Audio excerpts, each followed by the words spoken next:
On News Bike Heaven this week, we follow contract driver Mike Burrow as he looks to upgrade his CBR 600 to the next level of sports bike. We take a closer look at a second-hand Suzuki. We'll have buying tips to help you find the right bike at the right price, and we visit Gary Thompson in the workshop.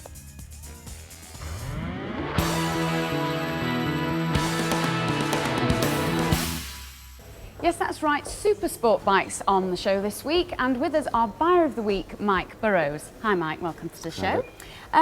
What exactly are you looking for today? Well, I'm looking for a bigger bike, a 1000cc super sports bike, bigger than one I've already got at the moment. Right, what do you have at the moment? I've got the CBR 600, which is really good. Right, well we actually have three 1000cc sports bikes for you. We've got the RSV Millie, the R1 and the Honda Fireblade. How do they sound to you? Sound like the cat's got the cream. Yeah, exactly. I look forward to that. The only problem is it's quite a big leap for you from a 600 to these. They're very powerful bikes. Does that not make you a little wary? No, I managed to do an advanced course last year with the Cheshire Police, so maybe that'll help me. Right, I would think so. Yeah, it's good ground, isn't it? Well, before we let you loose on these bikes, Richard's got some facts and figures for you that might well help you to decide. Good, good.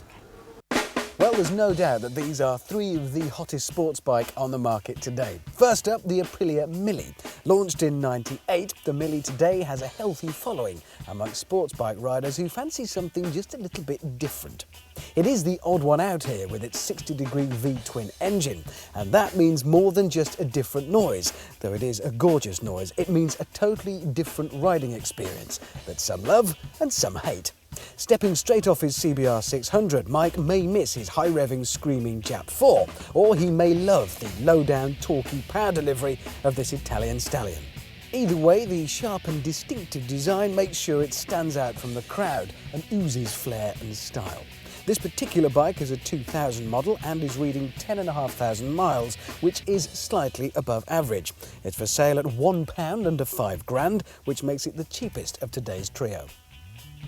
Next up, Mike, it might be more standard Japanese sports bike fodder, but the Yamaha R1 is still one of the hottest sports bikes you can sling a leg over. The R1 first arrived in 1998 and immediately took its place at the very top of the sports bike tree, with journalists, racers and buyers all praising its performance and handling. It still looks as sharp as anything else on the road, with bags of aggression and attitude. We've got for Mike this 2000 bike, which unusually is in standard form. It's actually pretty rare to find one that hasn't been modified, with a race can at the very least, if not a whole lot more. It's covered 9,000 miles and shows no signs, at least, of track day abuse, as far as you can tell these things, and once again it is in showroom condition. If he decides to go for this one, he'll have picked the most expensive of the three at £5,499.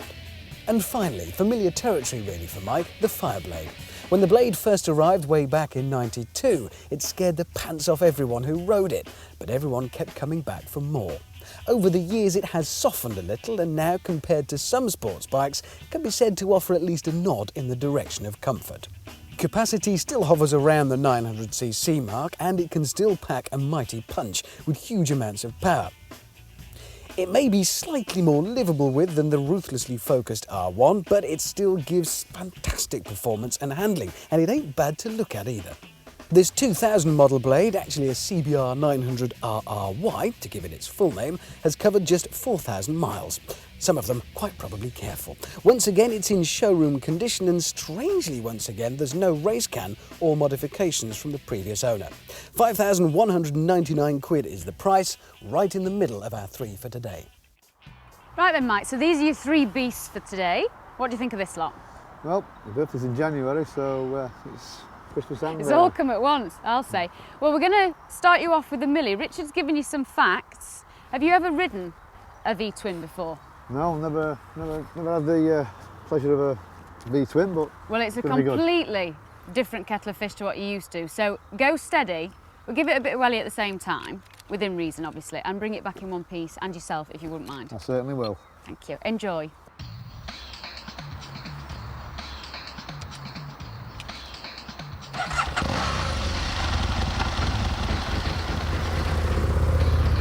Well, Mike looks as happy as a pig in muck, and while he's off enjoying himself, here's Richard with the bargain of the week.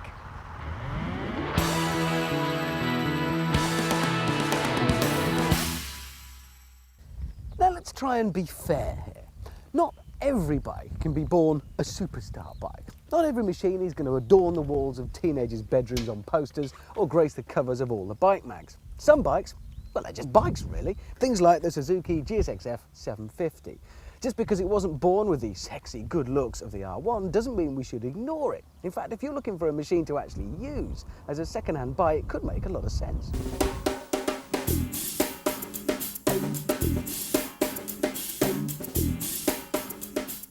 When I say it wasn't born with superstar good looks, I'm being kind. Plug ugly. In fact, the midwife probably didn't know which end to slap. So let's get the rude stuff out of the way to start with. At the front, nothing more than a slightly startled tree frog. And at the back, well, I don't know if you've ever followed a baboon closely, but it should ring bells. The lines overall, well, not so much swoopy as sadly droopy.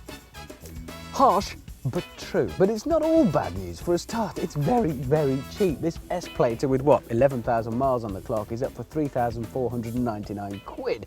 And that's including the racks thrown in. They would set you back another 150. Of course, you'll have to spend 300 or 400 quid to get the boxes to go with it. But once you've done that, you've actually got a really competent, usable machine. And there's even more good news. And it lurks here.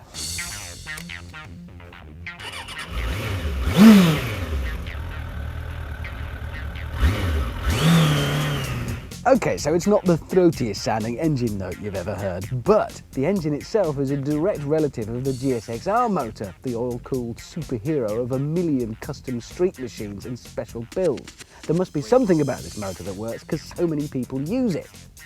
It pulls strongly enough, but don't let that mislead you into thinking this is anything other than a rather cheap motorcycle. Put it this way, in marketing speak, it doesn't feel like a premium product. Bear that in mind, don't push it too hard. It is comfortable though, and I could stay in the saddle all day long in this thing. And that's what it's about, it's a practical machine. You can use it. The suspension, if anything, is a little bit too soft, and the brakes really aren't up to all that much. But the riding position is comfortable enough for long distance riding, and there's enough protection afforded by that rather oddly tall, narrow screen to keep the worst of the wind off your head and hands.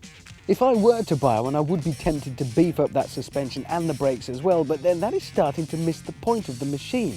Just because it looks reasonably flash, it is a budget bike. It's not supposed to be a racer.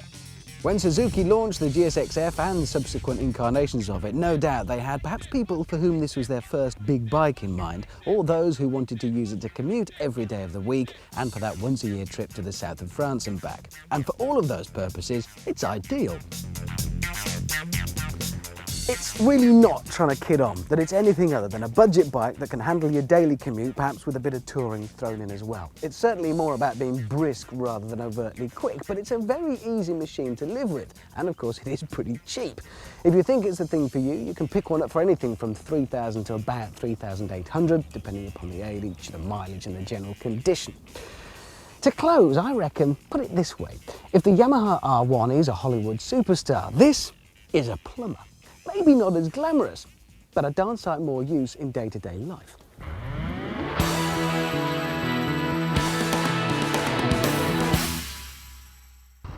Well, that's good timing because Mike is back on the millie, and about time too. I'm blooming freezing sitting here.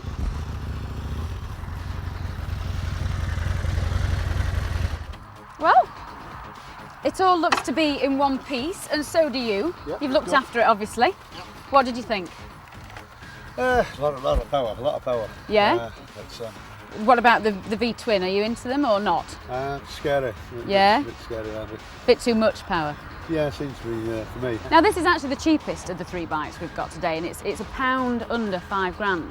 Does that attract you to it more? No. No? You're really not into it? I ate it the next day. Right, okay. Well, you've got a point. I mean, it looks nice, doesn't it? But talking of looks, I'm back to four-cylinder, you'll be pleased to know. The R1. Now this is looks nice to me. yeah, fantastic. Really well respected. One of the best-selling bikes over the last 3 years. Well written about. Yeah. So, I'd like to travel with these. well, I think you ought to, really, don't you? Yeah. You're obviously raring to go. Can I go now? Of course, help yourself. Right, thank you. Be careful.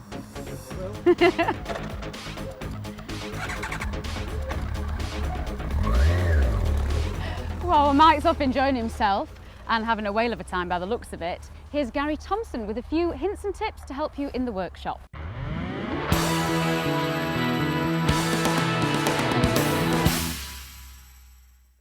You know me, I'm always on about using the right tool for the job. Here's a typical example. We've got 5 screws here, all different sizes. We've got 3 Phillips and we've got 2 posi drive. Let's take, for example, this number 3 Phillips. That has 4 flanks, 1, 2, 3, 4. If you look at the posi drive version, which is a number 3, it has the same 4, 1, 2, 3, 4, but it also has 4 extra ones in between each of the main ones. So there's 1 there, 1 there, 1 there, and 1 there. So it's important when you're actually driving these screws, always use a Phillips head on a Phillips screw, always use a posi drive head on a posi drive screw. They're not interchangeable. If I take the Phillips out and I try to put the posi drive into the Phillips, it will not fit, because those extra 4 flanks that are actually on the driver will not engage with the screw. The Phillips one will go into the posi, but it is not the correct drive. Okay, so that's enough of that one. Here's another little tip for you. If you have a hose that you wish to clamp, whether it be a brake hose, whether it be a fuel hose, water hose, whatever, instead of putting the grips on it like that and making a right mess, as you can see if I release that now, it's left all the jaw marks on it. Looks awful, absolutely awful. Nice easy tip for you. Take 2 sockets, slide them over the ends, 1 there, 1 there, readjust this to the right width, not quite right, that's probably somewhere there. Take the hose,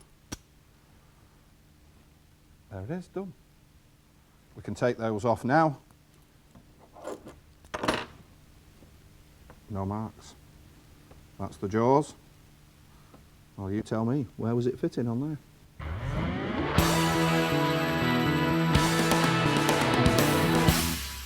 So that's it for part 1. Join us again in part 2 when we'll be catching up with Mike to see what he thinks to the R1 and putting him on the Fireblade. And Richard will be giving you some advice on the used bike market. See you after the break.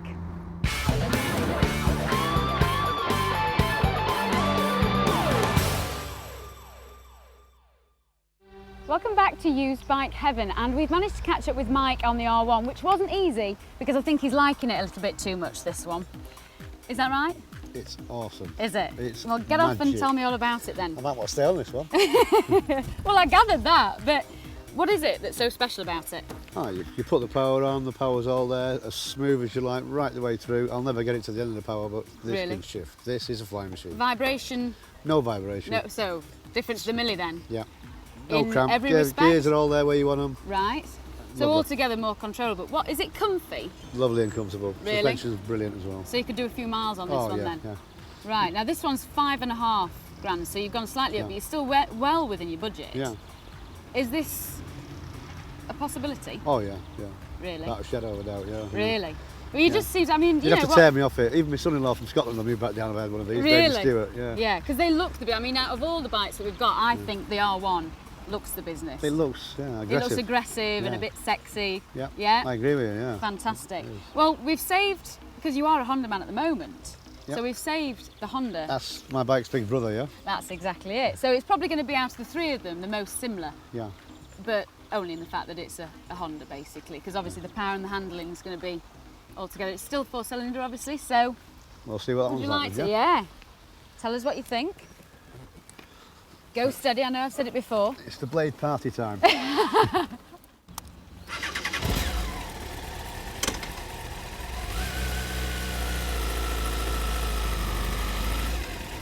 Well, so far so good. Mike seems happy, and while we're waiting for him to come back on the blade, we're going to get some advice from Richard on the used bike market. I think I might just have a little go on this R1 myself. Where's my helmet?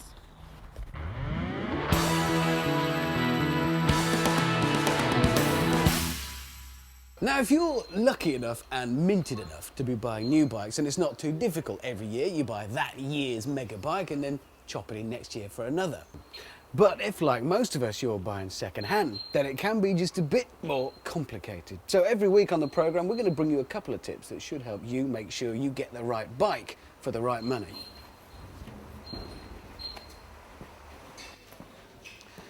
Now, you don't need me to tell you that there are nearly as many different shaped bikes as there are people to ride them, which means you've got to narrow down your options. Now, I don't want to state the obvious here, but you've got to give this some serious thought, because what you want to do with your bike is the deciding factor in the kind of bike you're going to buy.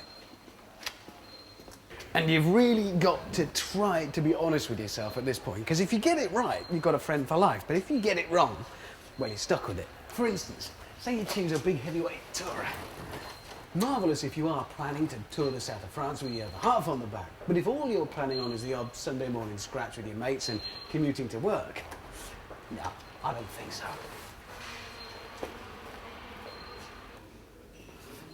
But then again, if all you're really after is a Sunday morning pose on your local high street, fantastic. But on a wet Wednesday long trip on the M6, with no protection from wind and rain, I don't think so. Now, I know some of this might sound obvious, but I'm just trying to make the point that you can't let your heart rule your head. Sports bikes, well, we've got some protection from the elements and, of course, all the performance we could possibly need. Great, but for a trip to the Bol d'Or and back 2 up, no, useless. If you're going to get a sports bike, you've got to really want a sports bike and be able to insure it. There is one other factor to consider here in choosing your bike beyond your budget and what you're going to do with it, and that's you, what actually fits. For me, I think we'll have to scrub the whole idea of an enduro.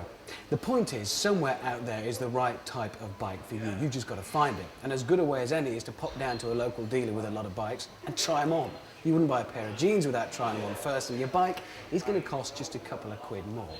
Once you've found the right type of bike, then the really hard work begins. You've got to pin it down, research, and find the right one at the right price. And we'll start on that next week. Right, you want to get me down off this thing? It's a very long way. Anybody? Tall? Oh, God.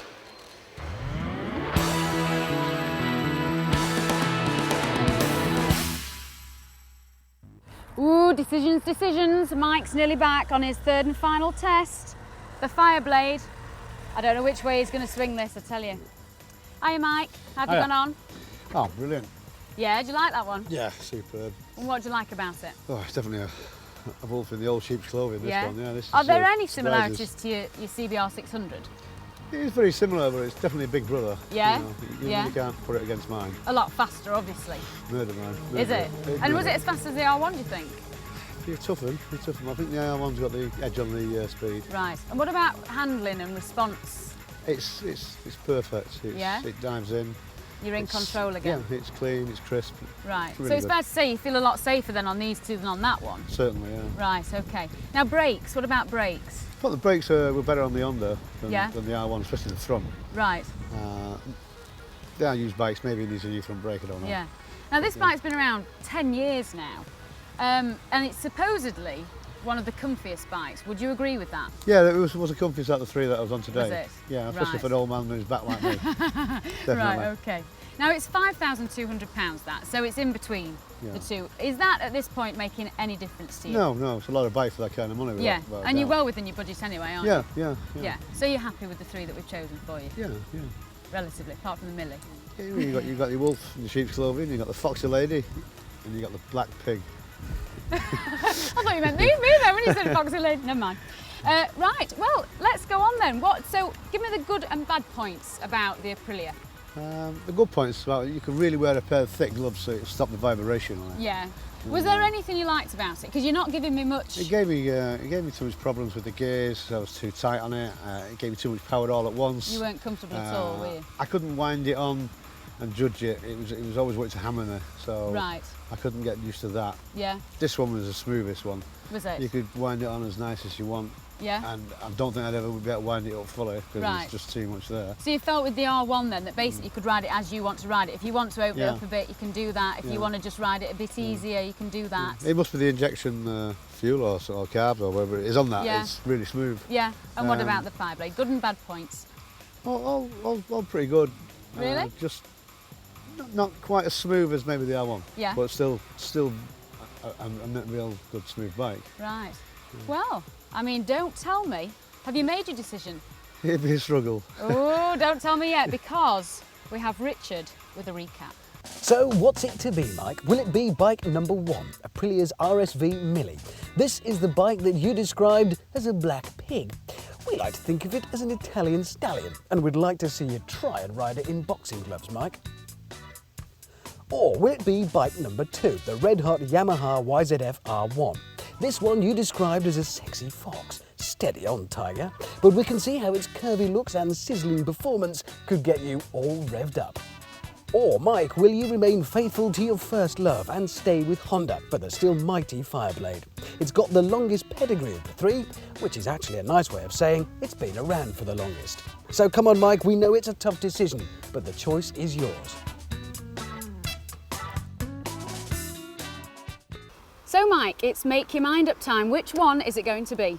Well, it's tough. The R1 and the Blade, both superb. Tough decision between the two of them. Yeah. But it's certainly not going to be this black grunting pig. Thought you might say that. Yeah.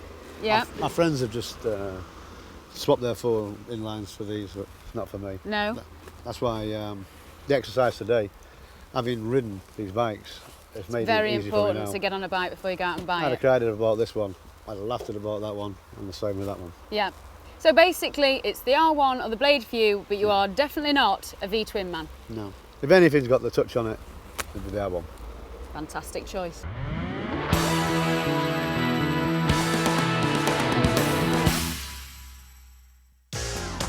Next week on Used Bike Heaven, we follow a university lecturer on his quest to find a second-hand hypersports bike. We'll show him the very best that Suzuki, Kawasaki and Honda have to offer. We'll have another closer look at a second-hand bargain. We'll also visit Gary in the workshop, and we'll have more tips to help you make sure you get it right when you buy your next used bike.